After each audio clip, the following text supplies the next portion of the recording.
Jangan sambut-sambut saya lah, selamat ya haji mabrur apa dan sebagainya.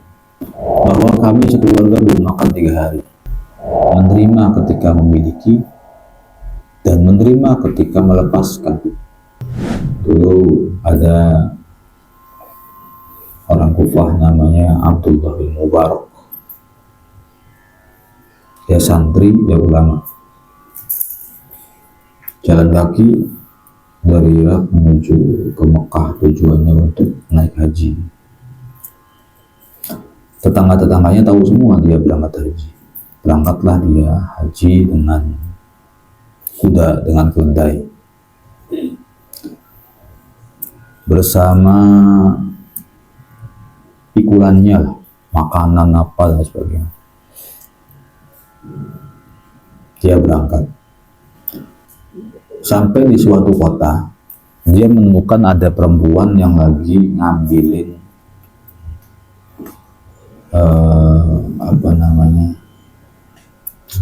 bulu-bulu ayam. Jadi ayamnya udah mati, diambilin bulu-bulu ayam. Akhirnya Abdullah itu berhenti, Abdullah bin Mubarak.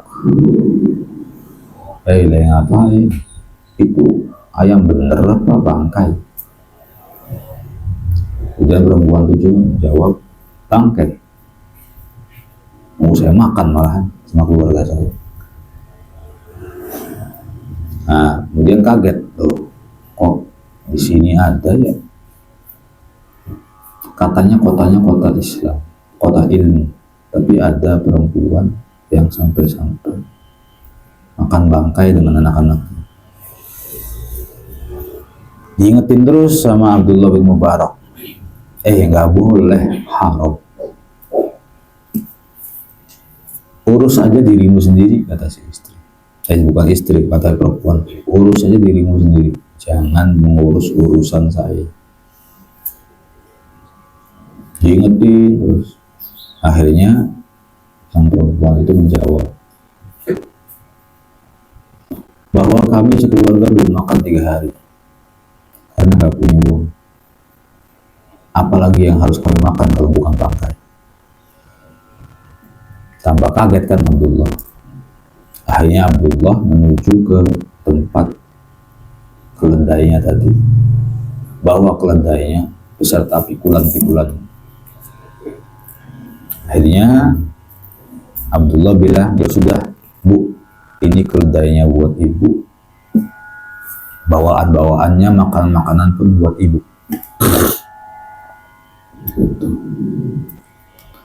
Akhirnya nggak sadar bahwa musim haji sudah berlalu, alias dianya nggak sampai Mekah. Abdullah bin Mubaraknya tuh nggak sampai Mekah karena ngurusin keluarga tadi sih. Dia pulang ke kampung halamannya, disambutlah sama tetangga-tetangganya yang tahu bahwa Abdullah bin Mubarak itu naik haji. Sambut, malu kan, tuh saya nggak sampai Mekah, sambut begini, ada salaman, ada apa, jangan sambut-sambut saya lah, selamat ya haji mabrur apa dan sebagainya. Saya nggak haji, saya itu bilang ke orang, saya nggak haji, saya ketemu sama seseorang, akhirnya saya direpotkan di tengah-tengah jalan sehingga saya nggak sampai Mekah. Ngobrol-ngobrol aja di jalan. Nah, akhirnya yang berangkat haji bersama Abdullah bin Mubarak itu mengatakan mungkin, loh, bukannya sampean menitipkan sesuatu kepada saya di rumah, kemudian sampean ambil lagi ketika di padang Arafah? Bukankah engkau yang menitipkanku air Zam-Zam, kemudian aku berikan air Zam-Zam itu pada orang lain waktu di Mekah? Bukankah aku ini banyak teman-temannya? Bukankah engkau yang mengantarkanku saat aku berada di Mina? Bukankah saya nggak ke sana, saya nggak nyampe ke Arab dong. Tapi engkau berada di sana bersama kami. engkau yang memberikan makan kepada kami, engkau ya, kata tetangga-tetangganya. Ini Abdullah bin Mubarak termenung, kok saya nggak nyampe ke sana, saya hanya membantu seorang perempuan. Tapi banyak orang-orang yang ngaku ketemu sama saya di sana, tetangga-tetangga saya. Nah, akhirnya beberapa hari kemudian tidur dan ro'a fil manam, Abdullah bin Mubarak bermimpi. Ada gemuruh suara yang mengatakan bahwa sodakohmu diterima. Salah satu wujud sodakohmu diterima adalah sodakoh itu menjelma menjadi seseorang yang menyerupai, yang akhirnya menggantikanmu haji. Kisah-kisah begini bukan kisah-kisah hurufat, kisah-kisah yang memang tertera dalam beberapa kitab.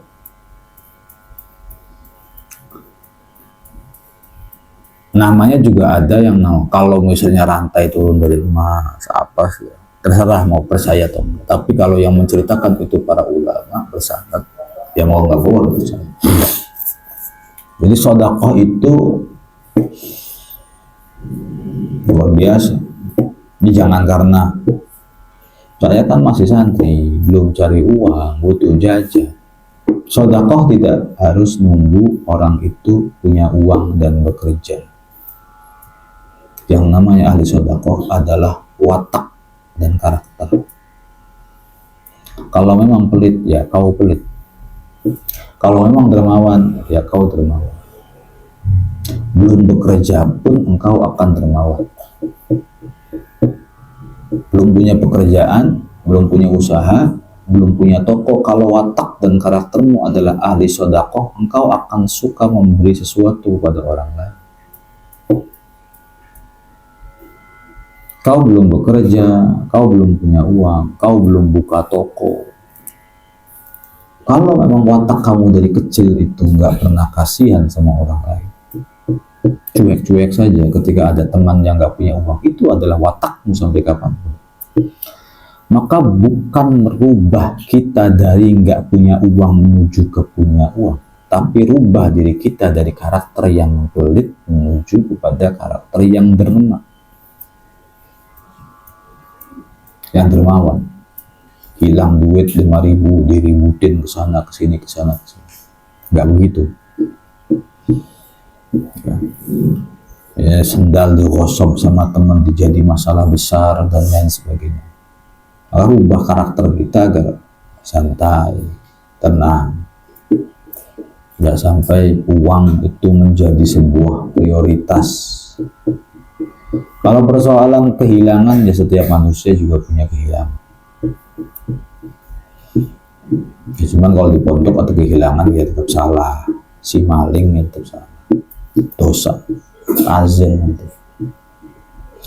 Cuma suatu ketika kita pasti akan kehilangan apapun, sesuatu atau barang.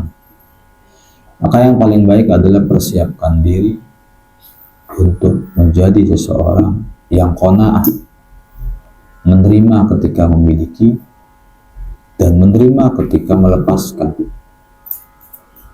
Jangan hanya menerima ketika memiliki, tetapi menangis ketika melepaskan. Dan kita harus sadar bahwa sesuatu yang ada pada diri kita atau seseorang yang ada di samping kanan kiri kita itu dipertemukan oleh Allah dan dipisahkan oleh Allah Azza wa Jalla. Allah yang mempertemukan, dan suatu ketika mereka pergi, mereka juga Allah yang memisahkan. Pertemuan kita karena Allah dan perpisahan kita karena Allah.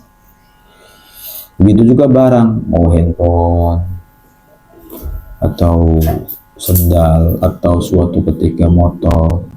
Yang kehilangan motor korbannya sudah banyak, tapi ada yang berteriak-teriak dan ada yang sudah. Yang kehilangan laptop ya ada, yang kehilangan itu ya. Persoalannya lebih rubah diri kita untuk menjadi seseorang yang mempunyai hati insyirahun, mempunyai hati yang legowo. Kalau bisa mempunyai hati yang memang lihat orang nggak sarapan tuh kasihan, lihat orang belum kiriman dari orang tuanya kasihan. Jangan nasihani orang yang salah. Ditraktir-traktir orang-orang kaya itu kita bukan sedekah, namanya bersenang-senang. Ya, dia punya uang, dia punya orang tuanya mampu, lalu kita traktir, bersenang-senang di kafe, ketawa-ketawa, itu bukan sedekah. Lebih kepada berfoya-foya. Tapi kalau kita tahu dia orang nggak punya, ayahnya nggak punya, ibunya nggak punya, lalu dalam hati ada perasaan Allah kasihan banget, lalu dengan sembunyi-sembunyi atau terang-terangan kita kasih uang 5.000, harusnya buat kita makan, harusnya buat kita jajan, tapi kita kasih untuk dia, dan nggak perlu mengharapkan terima kasih dari dia. Dia mau ingat jasa kita, mau tidak ingat jasa kita, yang penting malaikat mencatat jasa kita. Yang penting Allah tahu jasa kita, itu kan pahala yang memang harus kita incar. Rata-rata kita itu mudah caper, maunya baik karena pengen dipuji aja. Belum ada perasaan baik meskipun tidak dipuji kayak baik gitu. Saya tetap baik meskipun di depan, di belakang tetap baik. Pengennya baik di depan saja, di belakang ya begitu biasa aja. Kalau ada orang tuanya ngomong anaknya di depan, nyiumin anaknya, tapi kalau nggak ada orang tuanya anaknya ditelantarin. Ini fenomena umum bagi orang-orang yang memang dalam hatinya penuh dengan kemunafikan misalnya. Berbeda dengan orang yang dalam hatinya punya rasa rahmat. Justru orang-orang hebat adalah orang-orang yang baik ketika di belakang meskipun di depan biasa aja. Begitu. Baiknya itu nggak kelihatan. Baiknya itu nggak ngaton gitu tuh, nggak ngaton. Sudah, yang penting malaikat itu mencatat. Teman-teman nggak tahu, yang bersangkutan nggak tahu, mungkin kita selipkan di dalam Al-Quran yang dia sudah ngaji sebenarnya. Tapi kalau pengen sodako ditulis, nggak boleh sodako sembunyi-sembunyi banget sampai nggak tahu namanya, dikiranya uang nemu. Kita pengen ngasih uang 20.000 kepada orang tersebut. Kebetulan lemarinya itu dibuka dan kita mau diam-diam memasukkan uangnya ke lemari. Ditulis, ini buat Sakif misalnya. Di kertasnya tuh ini uang 5.000 buat Sakif. Adapun siapa yang ngasih disembunyikan nggak apa. Tapi ada tulisan buat Sakif. Jangan ujuk-ujuk ada uang 5.000 di situ. Ada uang 5.000 di situ, Sakif buka, ini uang siapa?